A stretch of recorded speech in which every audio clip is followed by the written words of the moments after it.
Está começando mais um Wall Street Cast, aqui direto de Nova York, no nosso estúdio na Times Square. Sejam todos muito bem-vindos.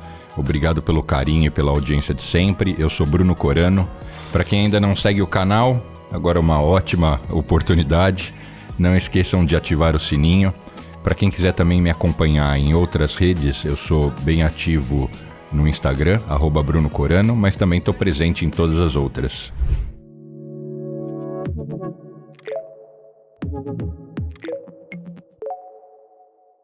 Hoje eu recebo um médico ortopedista e empresário radicado nos Estados Unidos, bacharel em medicina e cirurgia pela Federal de Goiás.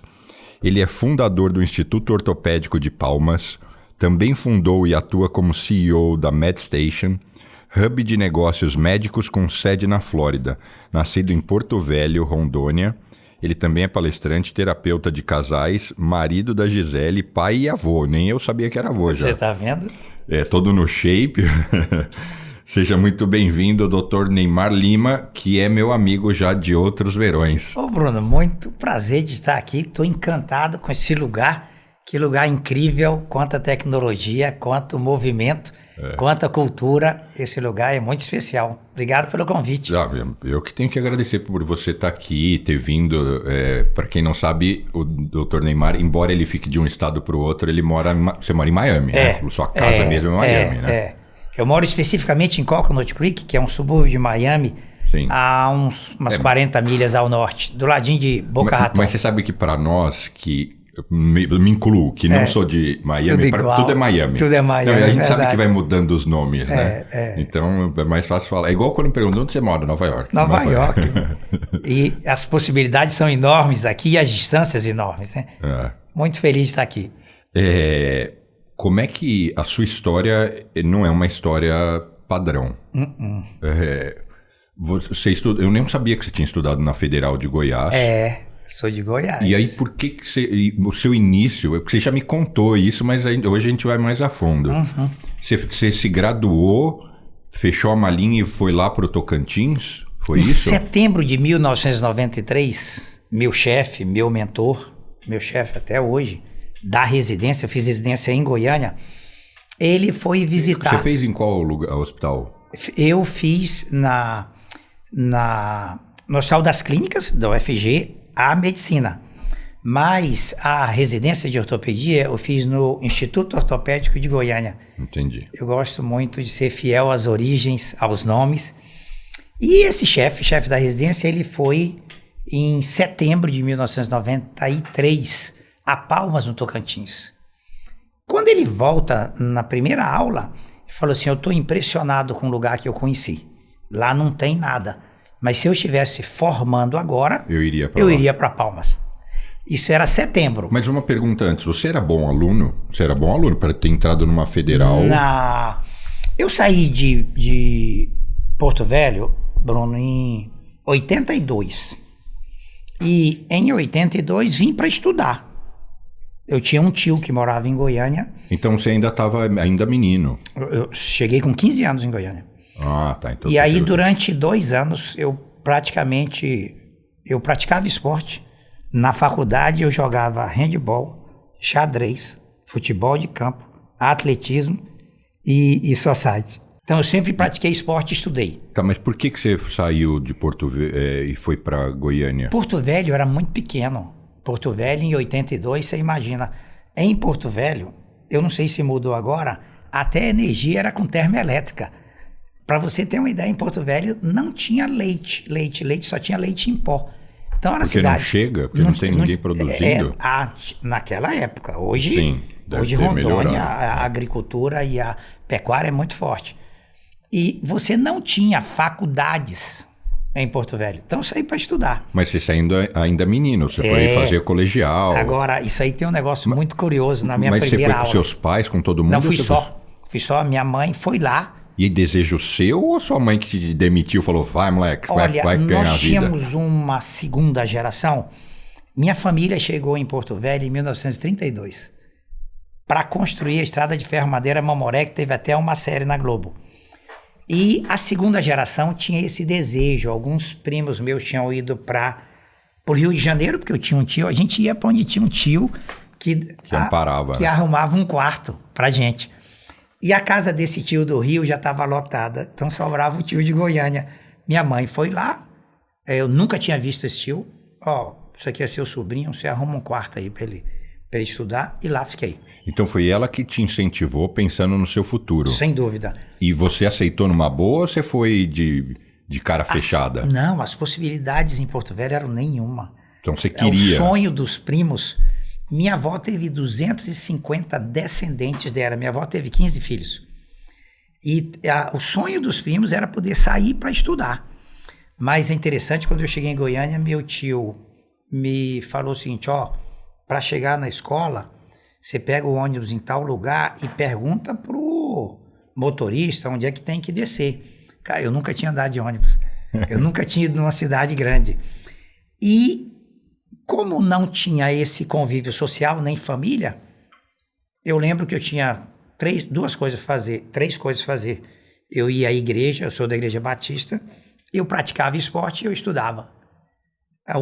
A diversão que eu tinha durante a semana era assistir o Jornal Nacional. Pensa numa diversão. Era a única. E era estudar. Na época, Colégio Objetivo, não sei quem vai lembrar, era uma estrutura enorme. Ainda hoje é. E Goiânia era o colégio mais forte. E eles tinham uma classificação. Eu sempre fiquei entre os 3 primeiros. Mas é curioso que o estudo nunca me consumiu. Nunca. Eu não lembro de ter ido numa biblioteca nem quando fiz medicina. Eu sempre fui muito visual. Quando eu ouço e vejo, eu aprendo. Quando eu leio, nem sempre. Então eu fui estudar. Estudei, casei no 2º ano da faculdade. Com a esposa que você está até hoje? hoje? Com Gisele, Eu mudei para uma rua e ela morava umas 5 casas acima. Conheci Gisele com 12 anos e eu com 15.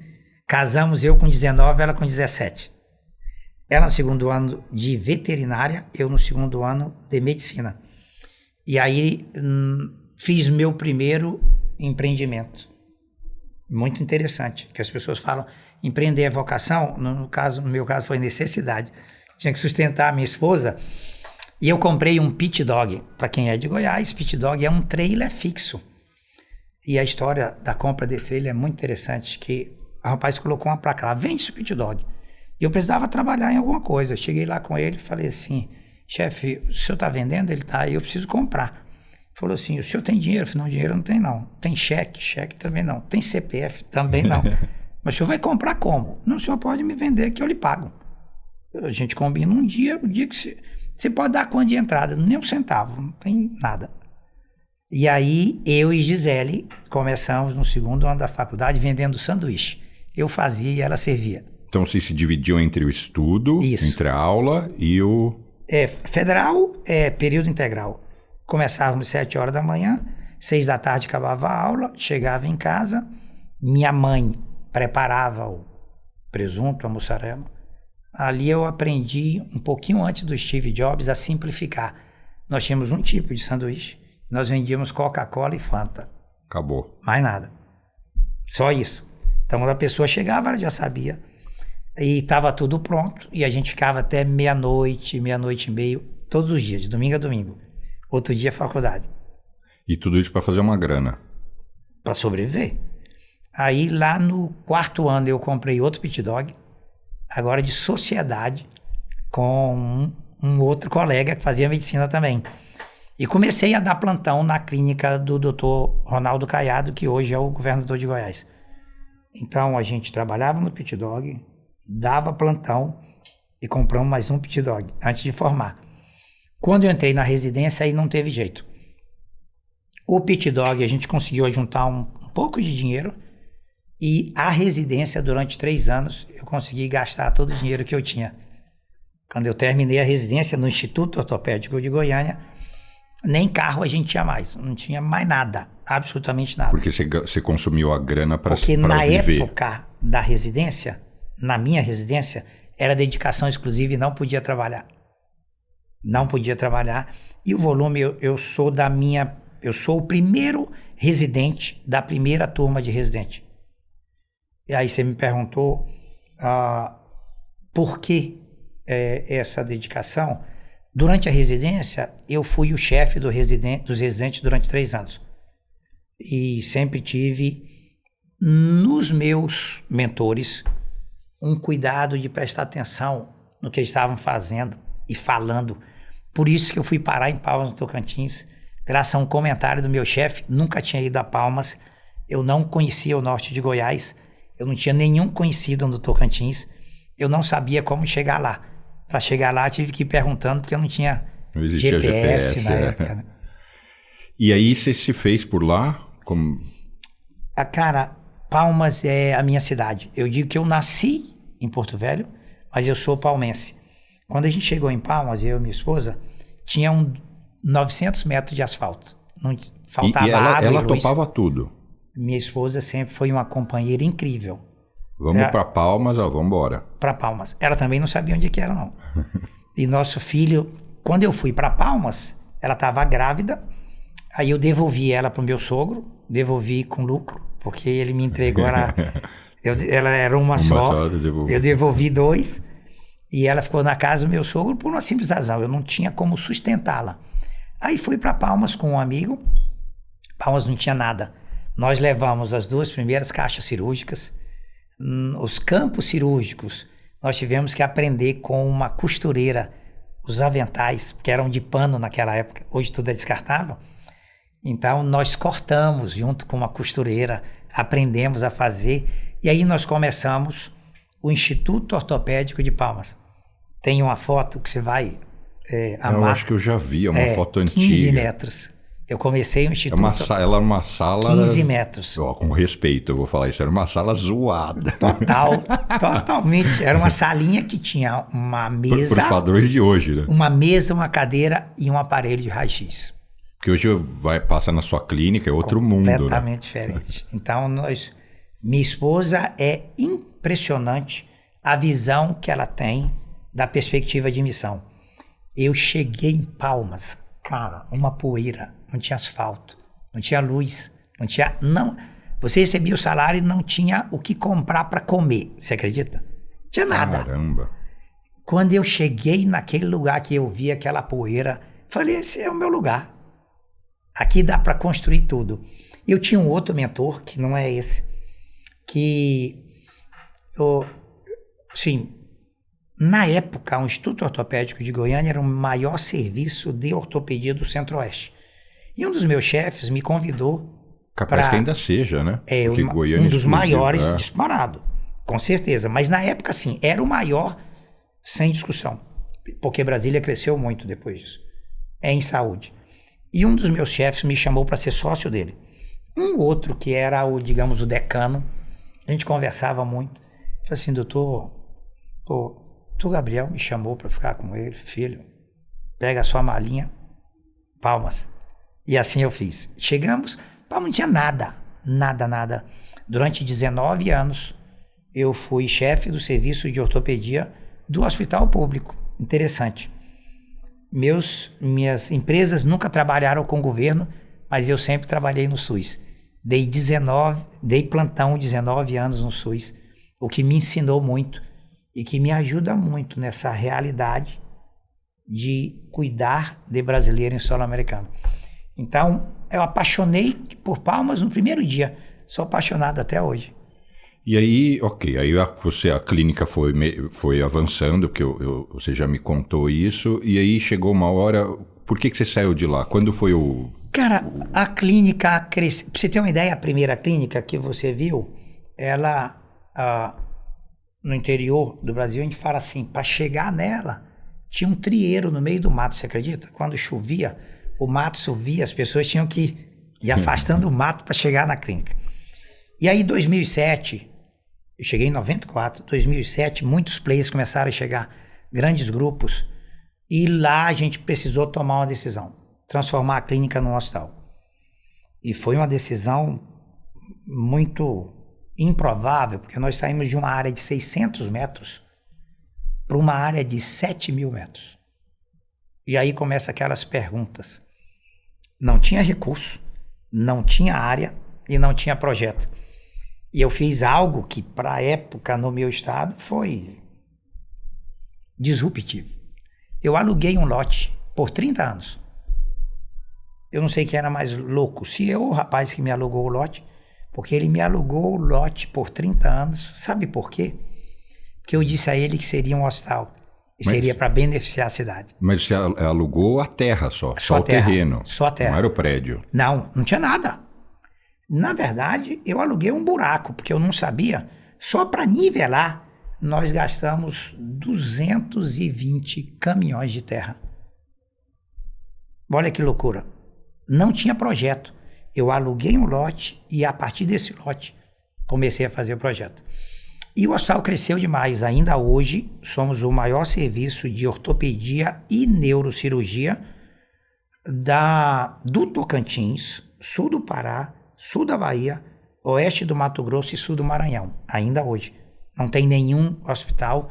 E hoje ele tem 12 mil metros de área. É uma estrutura enorme, 150 médicos, em torno de 480 funcionários. Mas em 2010, eu vim fazer o meu segundo sabático em solo americano. Meu filho resolveu ficar. Como eu, ficou sozinho, sem conhecer ninguém, sem nenhuma referência, e ficou na Flórida. Mas ainda garotão? 15 anos. 15 anos. 2012, meu segundo, agora com 15 anos, eu falei assim, vamos fazer um novo sabático. A gente sempre fez sabático em família. Sabáticos de 3 meses. Falei assim, vamos lá para você ver como é que mas tá. É quase uma viagem longa. 3 meses. É que você parava de trabalhar. Tudo. Parava. Mas o primeiro que você foi em 2007. Mas isso você conseguiu porque você já estava, a vida já tinha melhorado. Não. Primeiro sabático, minha esposa até hoje fala assim, como que ela concordou com aquilo. Em 2007 eu tinha uma casa e 2 carros. Tinha um hospital, mas um hospital é implantação. E eu vendi a minha casa, os 2 carros, coloquei o dinheiro no banco e nós gastamos todo o nosso patrimônio em 90 dias. Você é louco. Na Flórida. Ela falou a mesma coisa antes de vir, mas veio assim mesmo. Não, completamente doido. Nós voltamos em 10 de fevereiro de 2004. 2004. Eu acho que eu tinha 15 reais no banco. E voltei a trabalhar. Para Palmas. E voltou para a rotina de médico. Então, 2004. 2004 foi o primeiro sabático nosso. 3 meses, gastamos tudo que a gente tinha. E começamos tudo de novo. Aí voltou. Trabalhando. 2010, segundo sabático, meu mais velho fica. E o que te motivava a largar tudo e vir para cá? A ideia do sabático, de você perceber sua realidade a partir de um ponto distante, sem um compromisso formal, eu sempre achei muito interessante. Um tempo para pensar. Nunca pensei em vir para os Estados Unidos, nunca programei em vir para cá. Como os 2 meninos vieram estudar, nós sempre priorizamos a família. Nunca a empresa, nunca negócio, a família.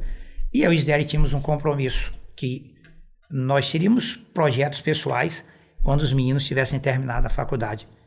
Como os 2 resolveram, aí nós começamos a fazer a transição. Aí a partir de 2012... Então foram eles que quiseram ficar por aqui? Isso. E eles te arrastaram? Isso, nunca quisemos estar aqui, nunca planejamos estar aqui. E aí em 2012 eu começo essa jornada. 1 mês no Brasil, 1 mês aqui. De 2012 a 2017, eu ficava 1 semana em Palmas, 3 semanas nos Estados Unidos. E nesses 5 anos eu fiz 98 entradas e saídas em solo americano. Tinha a semana que eu não sabia onde estava. Eu acordava... E tinha que pensar, né? Espera um pouquinho. Onde que eu tô? Tô em Palmas. E aí começa a MedStation. Nunca imaginei. E a MedStation, ela é uma tentativa apenas de dar um suporte de saúde para os meus 2 filhos. Nunca pensei em cuidar de ninguém, não. Foi uma decisão extremamente egoísta. Porque eu sempre tive serviço de saúde, sempre tive acesso. E eu percebi que aqui o acesso era muito difícil. E o custo era mais impossível ainda. Aí começa a MedStation numa salinha de 150 metros. Em Miami? Em Pompano Beach. Em frente à estação, em Miami. Do lado ali, né? Em frente à estação de trem. Reduto de brasileiro. Só brasileiro. proporcionalmente a cidade mais brasileira dos Estados Unidos, não em quantitativo. Eu imagino, porque você passa de carro lá, você vê um monte de coisa em português. Padaria. E ali a gente começa a história que, a princípio, era apenas a ideia de criar uma rede de médicos brasileiros que pudessem saber onde estava a comunidade e a comunidade saber onde estavam eles. Tá, mas na prática, o que você fez? Você alugou um conjuntinho desses... Aluguei uma sala. De strip mall, de rua? Um mallzinho com... para quem pensa em empreender em saúde, aí eu comecei a cometer uma sequência de erros assim. Primeira coisa que eu fiz, aluguei essa salinha e derrubei todas as paredes, e o código da cidade diz, se eu mexo numa parede, eu zero tudo, tem que fazer de novo. Mexer nessa parede me custou 1 ano até tirar a licença, pagando aluguel, pagando equipe, com 0 de receita. Porque você chegou já derrubando. Derrubei tudo. Porque no Brasil, vamos fazer uma coisa do jeito brasileiro. Aí, do dia que eu aluguei, que eu fiz o lease, levei 1 ano para atender o primeiro paciente. Aí, quebrei no primeiro ano já. Tá, mas aí você tirou todas as licenças, que deve ser um porre, ou não? Demais. Todas as porque licenças. Porque se é um porre para você tirar a licença... Quer dizer, é um porre não é, porque quando eu falo um porre no Brasil, são aquelas coisas quase impossíveis e que sempre alguém quer um favorzinho. Aqui, se você segue a regra, vem. Só que dá trabalho. Para você ter uma ideia, na primeira MedStation, em Pompano, eu tive 11 vistorias. 11. Mas na 12ª, o fiscal tinha ido lá tantas vezes que a gente ligou e falou assim, tá pronto. Ele falou assim, tá pronto, tá. Ele mandou pelo correio, ele não foi lá. Porque, tipo assim, uma vez que a regra é cumprida, não tem. E o não cumprimento foi desconhecimento. E foi erro nosso mesmo. Quando ela pronta, mas pensa, cara, 1 ano. 1 ano e todo esse recurso aí, agora eu já tinha um patrimônio no Brasil. Era desfazendo de patrimônio, porque eu comecei com alguns desafios, né? Eu não tinha fonte de financiamento, não conhecia a legislação, não tinha inglês e não sabia da legislação. E os meninos estudando. Os meninos estudando. E todo mundo morando na mesma casa. Todo mundo na mesma casa. Matheus foi fazer medicina e Vitor fez finanças na Universidade de Miami. Eles começaram na Universidade de Miami, depois o que fez medicina foi para Northwestern de Chicago e agora está na Universidade da Virgínia finalizando anestesia. Todos na mesma casa, mas logo que entrou na faculdade, Matheus já casou. Matheus tem 9 anos de casado. E 3 anos depois... Casou com americana ou brasileira? Casou com uma brasileira nascida aqui.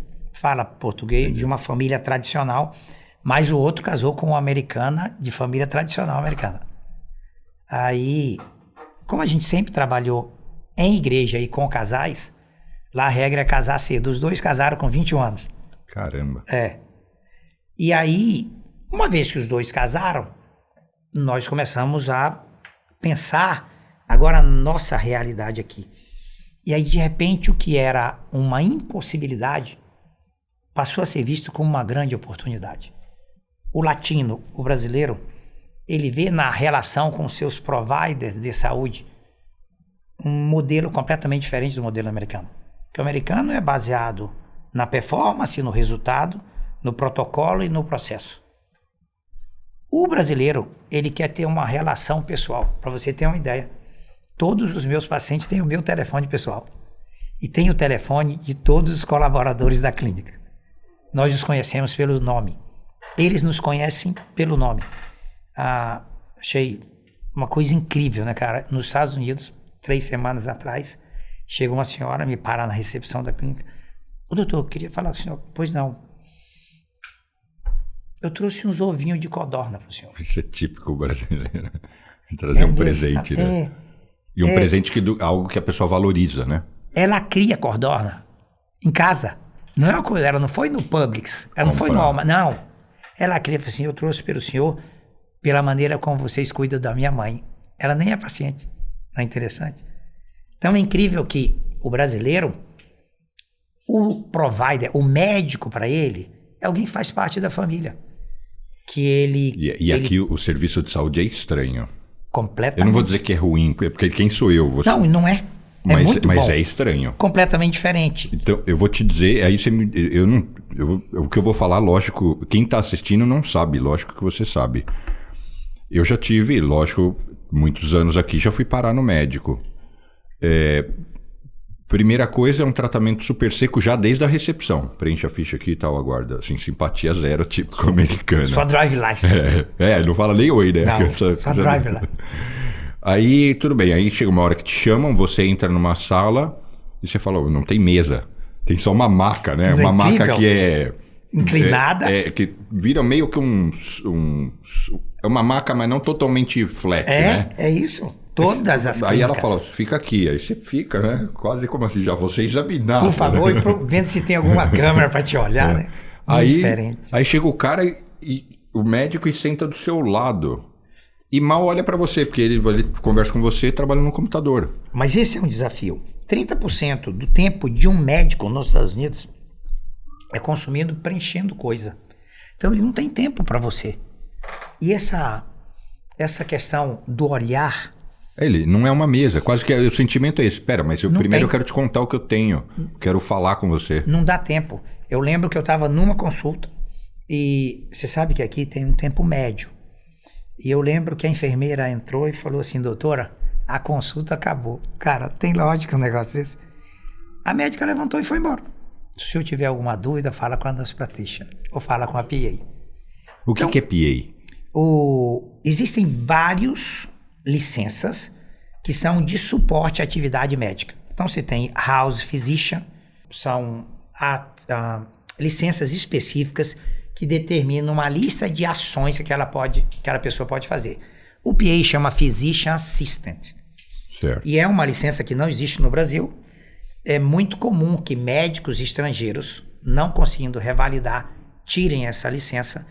E é um profissional, não é um enfermeiro, mais graduado de suporte ao médico. Então você tem PA de ortopedia, PA de pediatria, PA de ginecologia. Entendi. Então é alguém que pode fazer qualquer procedimento demandado por um médico sob a responsabilidade dele e sob a observação dele. Certo. Mas tem a nurse practitioner, que é um enfermeiro. Que é um enfermeiro. O enfermeiro não é. É o técnico. É engraçado, porque o nurse practitioner é um enfermeiro com doutorado, sabia? Existem 5 tipos de enfermagem nos Estados Unidos, diferente do Brasil.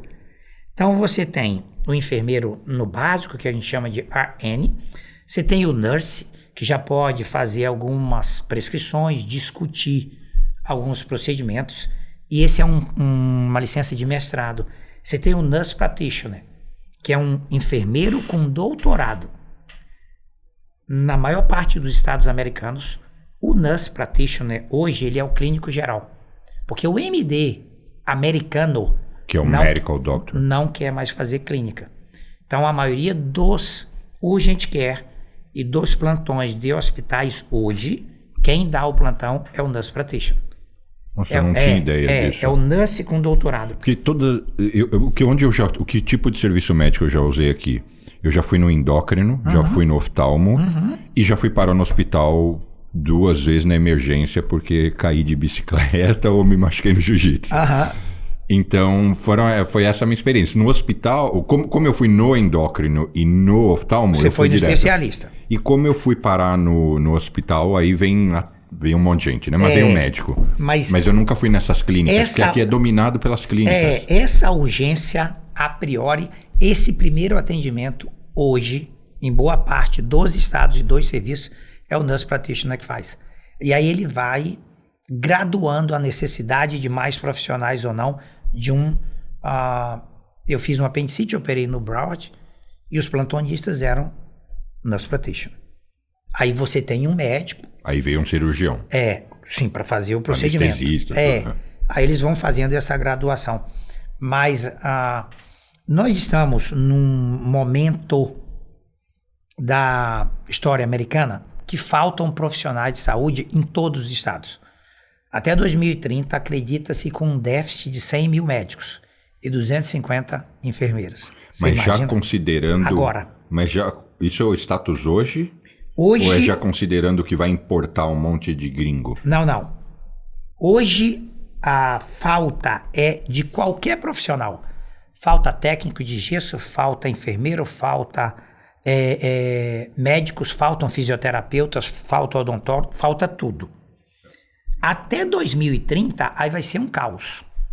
É um caos. Tanto é que as leis estão sendo flexibilizadas para que profissionais de qualquer país venham. Isso é uma oportunidade histórica para esse profissional brasileiro. E não é para o profissional médico, hein? Para o técnico de enfermagem, para o enfermeiro, para o fisioterapeuta. A fisioterapia... O fisioterapeuta brasileiro é tão bom comparado aqui. Cara, a diferença é enorme. Fisioterapeuta, odontólogo e enfermeiro têm prioridade até na imigração. Eles passam na frente de qualquer análise, porque todos os hospitais estão desesperados para contratar. Meu filho trabalha no hospital, fala assim, pai, a gente não sabe o que vai fazer, falta tudo. Muitas vezes eu tenho que levar um paciente no leito, porque não tem enfermeiro para cuidar. O travel nurse, que é uma realidade nova, esse enfermeiro tem que trabalhar em 3, 4, 5 estados, porque não consegue completar os plantões. Então, hoje, o americano vai ter que pensar como solucionar isso. E medidas efetivas estão acontecendo para flexibilizar, para que outros profissionais encurtem a sua certificação em solo americano. Agora, voltando à história da MedStation. Aí você emplacou a primeira. E o que aconteceu daí? Emplaquei a primeira. Que ano a gente está falando? Nós estamos falando 2012. Ficávamos até 15 dias sem atender ninguém. Então eu consegui... Por quê? Porque não tinha demanda? Ninguém nos conhecia. Um serviço médico, ele demanda de um profissional que resolva o problema. Se eu não tenho um profissional que resolva o problema, eu não me torno uma referência. E quem atendia assim que você abriu? Quando eu cheguei aqui, o meu conhecimento era pouco. Então você precisa de um médico americano com licença. Eu nunca revalidei meu diploma. Eu, com 3, 4 meses, já percebi, eu sou cirurgião de quadril, fiz ortopedia, cirurgia de quadril. Pela minha realidade, eu levaria de 12 a 15 anos para revalidar meu diploma. Então seria inviável. Outras possibilidades são possíveis para um não médico. Você precisa tirar uma licença e contratar profissionais médicos que vão ser os responsáveis técnicos. E assim foi. E aí, eu sempre tive um critério. Tinha que atender brasileiro. Então, muitas vezes a pessoa não falava, mas ela tinha que entender. Aí pode ser africanos, podem ser cubanos, pode ser argentinos, pode ser uruguaios, podem até ser brasileiros. O que não é nada fácil. Porque o brasileiro ele é tão diferenciado que ele é rapidamente contratado pelos grandes serviços. Quando eu cheguei, nós éramos 40 médicos brasileiros, hoje já estamos chegando em 215, na Flórida. Todos na Universidade de Miami, Cleveland Clinic, Holy Cross, Monte Sinai, todos muito bem posicionados. Muitas vezes não tem essa agenda. Isso você está falando dos profissionais médicos brasileiros que tiraram licença aqui. Que são médicos aqui. Médicos aqui. E que moram aqui. Que moram aqui. Então, os grandes serviços, rapidamente os contratam. Rápido. Então, eu comecei com uma médica haitiana, que entendia português. Depois eu fui para um médico cubano, depois eu fui para um médico colombiano. Hoje nós temos mais ou menos uns 6 providers brasileiros trabalhando com a gente, porque esse número foi aumentando. Novos colegas foram se formando. E na Flórida, não só na Flórida, Tennessee, vários estados, esses outros providers, o PA, o Nurse Practitioner, o DO, ele pode atender sob a licença de um outro colega. Então, nós fomos estruturando o nosso serviço para atender o brasileiro. No início, eu atendia americano, hispano e brasileiro. E a nossa mídia tinha mídia em inglês, espanhol e português. Hoje a nossa mídia é só em português. 98% da nossa clientela é brasileiro. E a gente foi formando. O brasileiro ali já sabe, né? Que assim, nós somos uma referência. Ele quer ser atendido. Hoje é muito interessante como é que a história vai mudando, né? Hoje, para um brasileiro em Miami contratar um seguro, ele contrata assim, ó, que seguro a MedStation atende? Mas o primeiro ano foi muito difícil. Nós quebramos no primeiro ano, literalmente. A gente tinha um prejuízo de $25 mil mês, durante um ano. Nós não tínhamos nem fluxo de paciente, nem fluxo de caixa. A partir de uma premissa muito interessante. Porque os colegas falavam assim, ó, não pode atender seguro. Só tem viabilidade de um serviço em solo americano se for self-pay. E eu, baseado nisso, assim fiz. O self-pay nos Estados Unidos, depois de aprender, não equivale a 6%. 94% é seguro, sendo que 50% é Medicare, 25% é Medicaid, e os outros seguros comerciais não chegam a 16%, 17%, percebe? Então por isso você não tinha demanda? Nenhuma, e não tinha como ter.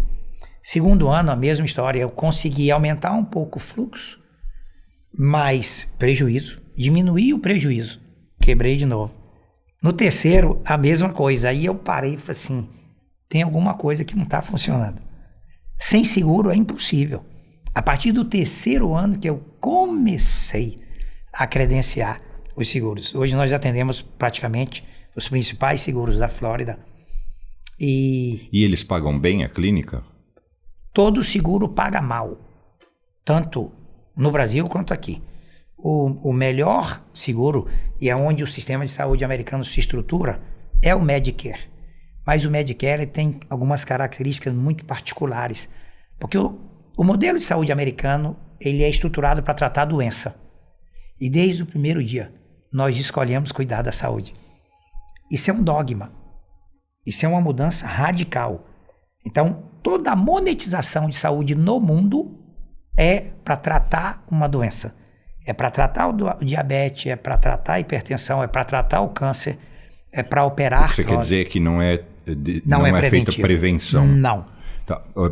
Agora você entrou em aspectos que ainda mais para quem é brasileiro, eu que moro aqui... E para quem é atleta? Não, eu que moro aqui ainda me confundo. Medicare é para o jovem e Medicaid é para o velho. Medicare é para o aposentado. Isso, então eu inverti. É para o velho e para o incapacitado. Então Medicare é para o cara que... Medicaid é para o pobre. Qualquer pessoa que provar que a sua família ganha menos que $25 mil por ano. Então, mas aí você, quando você diz que isso é uma saída, porque daí quem te paga é o governo? O governo que paga.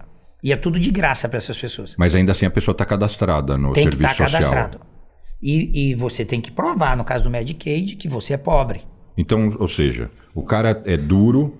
Ele, não sei como é que é o processo, mas ele se cadastra lá no Medicare. Exatamente. Ele apresenta o tax return dele, eu ganho menos que 25, Medicaid. Aí dão para ele... Pronto. Como se fosse um seguro saúde de graça. E aí você ele tem um serviço onde vai ser atendido. Aí ele vai na sua clínica... Eu não atendo Medicaid.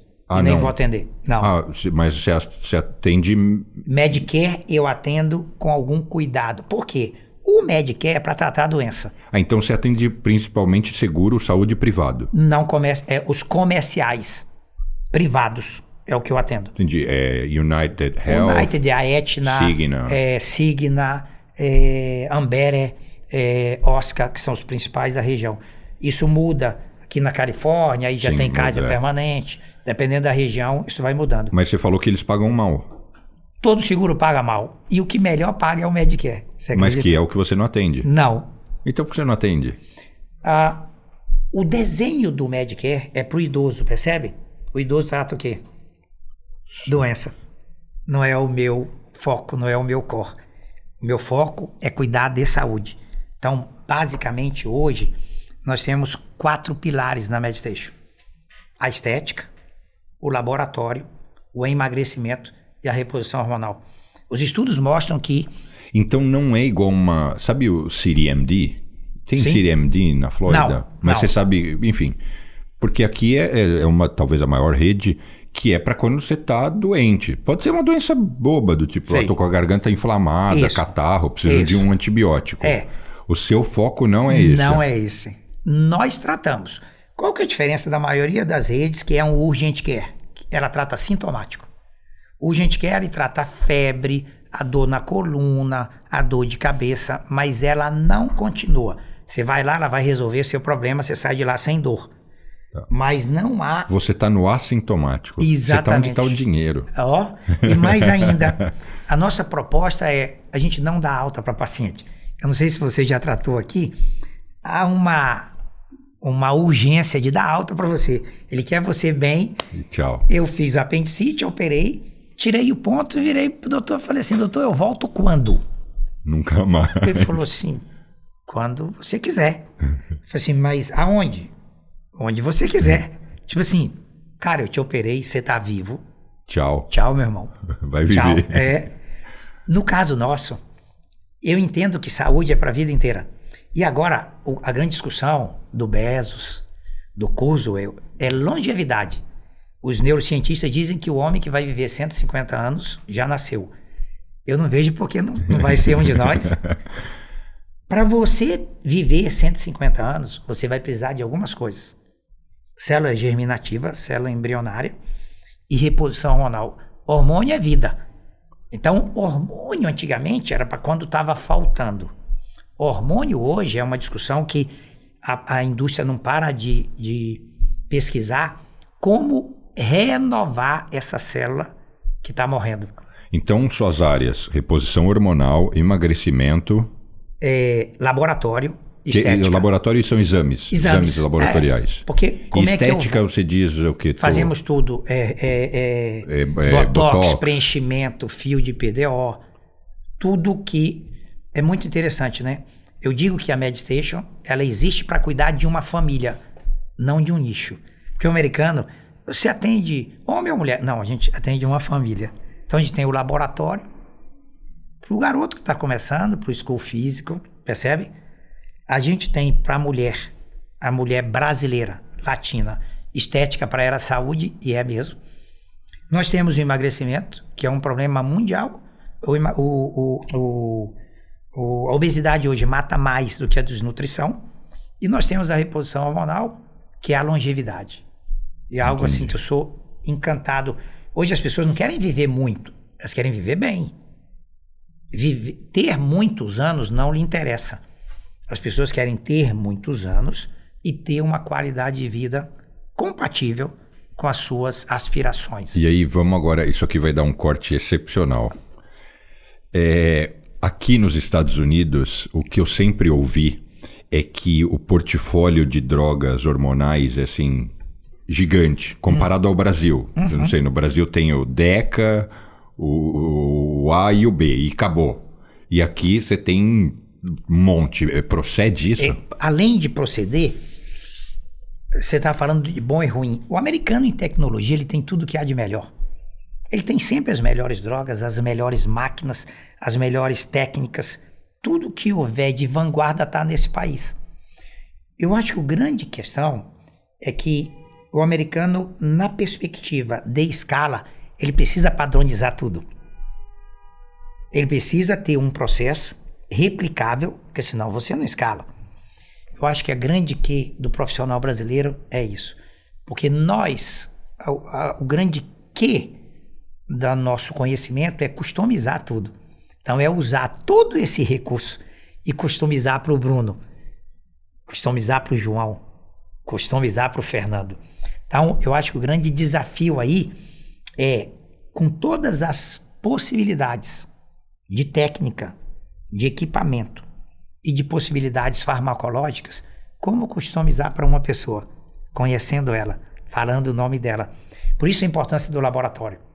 Porque você, como atleta, sabe que aqui as propostas de tratamento, elas são por categoria. Como é que trata isso? Trata isso para todo mundo. A questão é como que eu customizo cuidar da saúde e não tratar uma doença. E esse só é possível com um laboratório eficiente. Por isso que para a gente o laboratório é tão importante. Porque é a partir de uma realidade laboratorial que eu consigo customizar a expectativa de uma pessoa.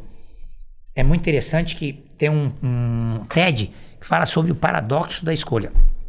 Se você vai num médico americano e ele faz um diagnóstico em você, tecnicamente ele vai falar assim, Bruno, você tem tal diagnóstico. E nós podemos fazer número 1, número 2 número 3. Se a gente fizer número 1, pode acontecer isso, isso, isso.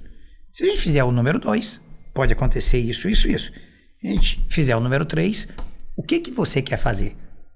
Isso é o paradoxo da escolha. Como é que eu delego a um leigo tomar uma decisão que ele não tem nenhum substrato acadêmico nem vivencial para escolher? O brasileiro ele não quer isso. O brasileiro ele vê na figura do profissional de saúde alguém da sua confiança que vai ajudar ele. Eu sou médico. Eu quando vou no médico, eu não quero que ele me dê opção nenhuma para escolher, meu irmão. Eu quero que ele resolva o meu problema. Então, esse é o grande desafio e eu vejo a grande oportunidade desse profissional brasileiro. Que ele tem tranquilidade de falar assim, Bruno, tem essas 3 opções para você. O melhor é a terceira. E a Medstation nós temos essa ousadia, essa disposição de se comprometer com o paciente a ponto de caminhar com ele durante toda a sua vida. A gente não dá alta para o paciente. Nós batemos essa semana 40 mil pacientes, depois de 12 anos. É um número incrível, Bruno. Tudo cadastrado. Todos cadastrados. Todos com a sua história caminhada. E às vezes ele muda de estado, ele muda de cidade, ele muda de país e continua nosso paciente. E quantas unidades já? Nós estamos, segunda-feira abrimos Coconut Creek. Viemos a Nova York com você celebrar a abertura de Coconut Creek. Então nós estamos Orlando, nós estamos Sunny Isles, nós estamos Weston, Pompano e agora Coconut Creek. Mas são as unidades físicas, né? Pós-pandemia, mas 5 anos antes, a telemedicina nossa já era muito forte. Nós ousamos atender qualquer brasileiro em qualquer lugar do mundo. Então nós temos paciente na Austrália, paciente no Japão, paciente em Portugal, paciente no Havaí. Mas aí como é que você prescreve se o cara tá lá do outro lado do mundo? Esse é o grande desafio. Nem sempre uma prescrição que um paciente precisa. Imagina que eu moro no Japão. Sim, muitas vezes ele precisa de orientação. Isso, ele precisa de uma segunda opinião. Ele precisa de empatia. Você imagina que eu tô na Inglaterra e tenho uma pedra na vesícula. O doutor fez o exame e falou assim, eu tenho que operar. Quarta-feira. Opero ou não opero? Sim, sim. Eu não preciso de uma prescrição. Eu preciso de alguém que sente comigo e fala assim, cara, tem que operar mesmo. Eu posso esperar dezembro, quando eu vou de férias no Brasil, operar lá? Dá para esperar. Não dá para esperar, percebe? Então, muitas vezes, nós temos um paciente no Japão que faz reposição hormonal em Miami. Sabe por quê? O mundo inteiro que passa férias nos Estados Unidos em algum período do ano, percebe? Ele consulta, a gente manda toda a demanda. Às vezes ele faz o exame lá e vem fazer o procedimento aqui. Entendi. Faz os exames em Portugal. Então, você percebe que quando eu me comprometo com um paciente, o que ele está preocupado, o que ele está interessado, não é no exame, nem na prescrição, é na conduta, é na ajuda da tomada de decisão. E agora, eu sei que as clínicas você está expandindo. Uhum. Não sei se por um esquema de franchising, não sei bem como é. Uhum. Mas fora isso, eu vejo você nas redes sociais ajudando profissionais brasileiros que estão imigrando. É. Me explica mais sobre qual é o seu momento. O desenho é simples. Nós temos 3 milhões de brasileiros em solo americano. Eu vou abrir uma clínica para cada 10 mil brasileiros. Porque uma cidade, qualquer cidade no mundo, com 10 mil pessoas, de clínicas. Dá 300 clínicas. É. E o que eu percebi? O desenho que nós nos propomos, cuidar de saúde, tem uma cultura. Então, nós decidimos formar esses profissionais nessa cultura. Então, qualquer profissional da área de saúde, como assim? Marketing digital, enfermeiros, técnicos de enfermagens, médicos, nós criamos um programa, chama Guia 7F, e montamos uma comunidade, chama Comunidade BR Station, para as pessoas que querem fazer essa transição, baseado em 5 pilares: planejamento familiar, planejamento imigratório, planejamento financeiro, planejamento fiscal e contábil e montagem de empresa. O que a gente percebeu nesses 12 anos aqui? Muitas vezes o cara tem um negócio fantástico, ele monta uma empresa incrível, mas ele esqueceu de combinar com a família se ela queria mudar ou não. E aí ele monta uma empresa legal, ou perde a família ou perde a empresa e tem que voltar para o Brasil. Porque ele não alinhou a expectativa onde vir. Então, o Guia 7F e a comunidade BR Station tem esse objetivo. Porque nesse período eu tive 2 depressões. Minha esposa também entrou em depressão. A transição ela é muito dura. Você que já está aqui há algum tempo, as diferenças culturais são enormes. Pesa até hoje. Então a gente juntos... Esse negócio de nascer e crescer num lugar, assim, você vai carregar para sempre, né? Não você é isso? Não desconecta mais. E aí o que é? Às vezes a pessoa... planejamento imigratório. Profissional brasileiro quer ir para os Estados Unidos? Nossa, agora. O que você precisa? Eu preciso de um visto, eu preciso de um green card, eu preciso de um emprego. Não, meu irmão, não é nada disso. Você precisa definir qual é o seu objetivo. Você quer ir lá para quê? O 7F é um curso? É um curso, tá na Hotmart, Guia 7F. É o mapa da transição. É o mapa da transição. Para profissionais de saúde. Para qualquer pessoa. Porque a gente discute. Não tem nada a ver com saúde. Planejamento familiar, imigratório, fiscal e contábil, montagem de empresa, execução de business plan. Na ordem. Porque qual que é a pergunta? E aí você trouxe outros experts, sei lá, outras pessoas que falam lá? Claro. Cada um deles tem ou um escritório. Por exemplo, agora, o mais novo é nosso amigo André Doeck, que fala sobre planejamento residencial. O cara morar onde? Qual cidade? Aluga ou compra? Por curiosidade, até para eu aprender, quem que você convidou para falar de lado fiscal e etc? Nós temos uma consultoria em Brasília, que tem empresa aqui lá. Porque às vezes você contrata um escritório aqui e essa pessoa conhece a realidade americana, mas ela não conhece a realidade brasileira. Então eu entrei em contato com essa pessoa muito estudiosa, e ela que dá as aulas. Como fazer a transição fiscal e contábil do Brasil para cá? Faz uma trust, faz uma hold familiar. E ela tem escritório em Miami? Tem escritório em Orlando. Tá. Então, olha que coisa interessante. Eu tenho um hospital no Brasil. O que é normal de uma empresa brasileira, um cara consolidado no Brasil? Vou montar uma filial nos Estados Unidos. Na área de saúde é o maior suicídio que essa pessoa pode fazer. Porque eu pego uma legislação de saúde, uma legislação contábil e fiscal, e coloco a mesma empresa submetida a 2 regimes completamente diferentes. Então, todo o liability que eu tenho no Brasil, eu transfiro para os Estados Unidos. Petrobras, recentemente, é um exemplo. E todo o liability americano, que é outro jeito de pensar, eu transfiro para o Brasil. Então, você vê que são planejamentos, independe se você é da saúde ou não. Você pode ser do segmento que for. Então, o 7F é um curso. É um curso. Um infoproduto digital. E o outro, Med Station. Não. O outro é uma comunidade. Chama BR Station. Em que todos que fazem o curso, eles vão para lá e a gente juntos vai conversando sobre a experiência de cada um. O curso é o Guia 7F, tá lá na minha bio. Mas e o seu trabalho com os enfermeiros? Porque eu vejo que você posta isso. Pelo menos ou socialmente, quando a gente se encontra, você me falou muito disso. O Guia 7F é o mapa.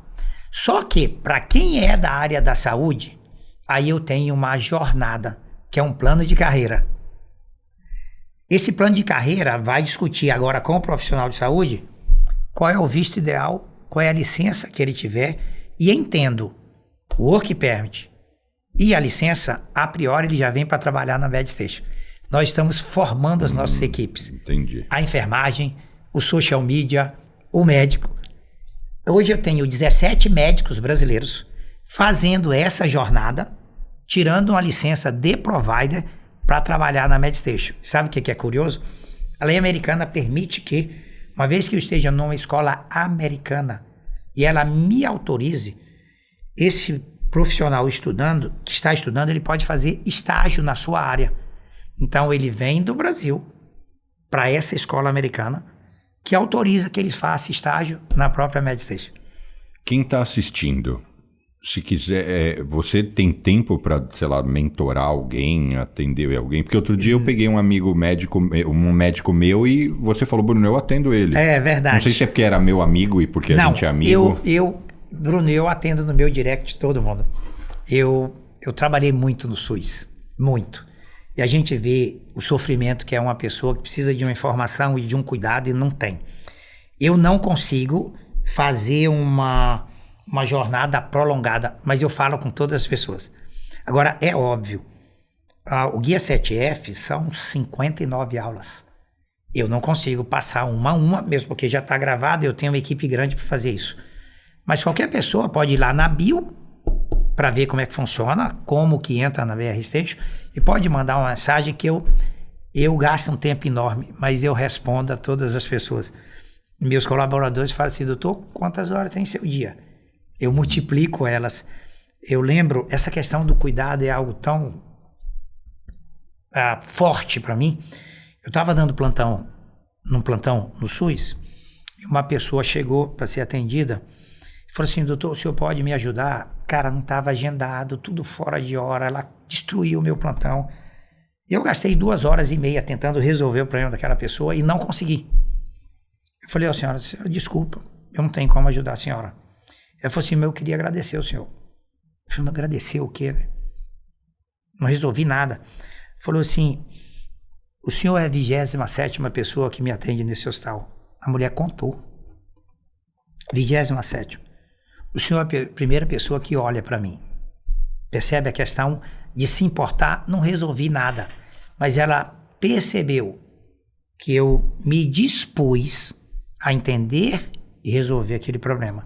Então, qualquer pessoa que precisar, ele vai lá na bio para ter mais informações, mas eu respondo a todos os meus directs pessoalmente.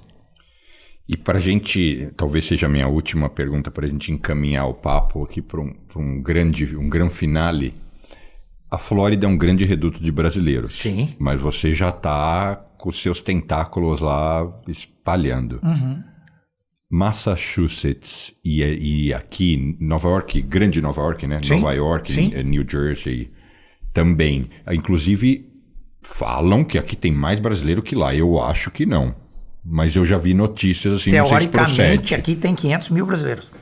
Na região de Nova York. É isso que eu li. Eu falo, onde? Porque eu não cruzo com brasileiro aqui nunca. Na Flórida você cruza com brasileiro o tempo inteiro. Mas eu acho que aqui a área é maior. Mas você ia falando... Você sabe para onde eu vou chegar, né? A minha pergunta é, quando é que a MedStation vai estar aqui? MedStation abre em Newark essa semana. Essa semana? Nós temos procurado profissionais brasileiros que já estão estabelecidos e a todos eles a gente tem o mesmo desafio. Quando você fala profissionais, é empresário ou é um médico? Ou é um nurse practitioner ou um PA? Qualquer profissional da área da saúde, eu digo assim, quem trabalha com a MedStation é quem gosta de gente. Não interessa a licença dessa pessoa, não interessa se ele é... Mas assim, se eu quisesse abrir uma MedStation, eu não sou da área da saúde. Não tem problema nenhum. Eu digo que o embaixador da MedStation, se ele gostar de gente, ele tem como ter uma MedStation. Então, às vezes a pessoa, ela tem o recurso, às vezes ele é um influencer, às vezes ele é um líder comunitário. Porque o profissional, eu comecei assim, a gente contrata. Tem profissional brasileiro qualificado em todos os lugares onde tem comunidade brasileira. Então, essa é uma clínica que já existe há 13 anos e agora vai ser a MedStation. Boston é a mesma coisa. Para cada 10 mil brasileiros, nós vamos ter uma unidade da MedStation, ou física ou online. A ideia da MedStation Online é algo curioso. Telemedicina existe no mundo inteiro. Muitos serviços atendem por telemedicina. Clínica online eu não conheço ainda, só a MedStation. E nós resolvemos em torno de 80% das demandas de saúde por telemedicina. Sabe como? Nós temos licença do Quest LabCorp para os 50 estados. Então eu atendo uma pessoa... Traduz isso para o brasileiro. São os laboratórios. Quest LabCorp são os dois grandes laboratórios em solo americano. Sei lá, eu que sou de São Paulo, eu diria que é o Fleury e o Delboni. Isso. Sei lá. Então eu atendo um paciente no Havaí, mando um voucher para ele. E ele vai faz no o exame lá e manda o resultado e a gente dá a conduta para ele. Percebe? Entendi. Então qualquer pessoa que gostar de gente, pode ser um enfermeiro, pode ser da área de saúde, melhor ainda. Mas na hora que você faz essa... Voltando, né? Que eu falei assim... Quem que pode abrir? Você falou um empresário. Mas aí, se eu resolvo abrir uma MedStation, eu vou ter que contratar um profissional de saúde. Como eu faço ainda hoje. Entendi. Então, a minha expertise... Ou seja, é um business. É um business. A minha expertise é caminhar com essa pessoa para ela não cometer os erros que eu cometi. E você não já, importa. Você já vende... Isso você já vende no modelo de franquia? Não. Franquear é algo que eu não conheço. E eu já fui franqueado 3 vezes. Minha experiência foi péssima. A franquia é algo que eu ainda não aprendi. Então, todas as pessoas... Eu tenho vários parceiros nas MedStation. Todas elas são meu sócio. Eles são sócios em uma unidade. E qual é o papel dele? Primeiro, gostar de gente. E a segunda, que a sua face, que o seu rosto, ele vai ter que dar o telefone dele. Ele vai ter que se importar com essa pessoa da mesma forma como todos que caminham com a gente. Nós criamos um manual de conduta que chama Jeito MedStation. E o primeiro deles é gostar de gente e querer cuidar de pessoas. Então não importa, eu não tenho licença em solo americano. Sou médico no Brasil. Aqui eu crio infraestrutura para que profissionais da área da saúde exerçam suas atividades. Qualquer um pode fazer isso, se entender o processo e ter essa visão de escala, sabe? O que você acha que a gente deixou de cobrir nessa história e qual o seu recado? Primeiro, nós vivemos uma janela de oportunidade que é histórica. Qualquer empresário brasileiro ou profissional da área da saúde, ele tem uma oportunidade única.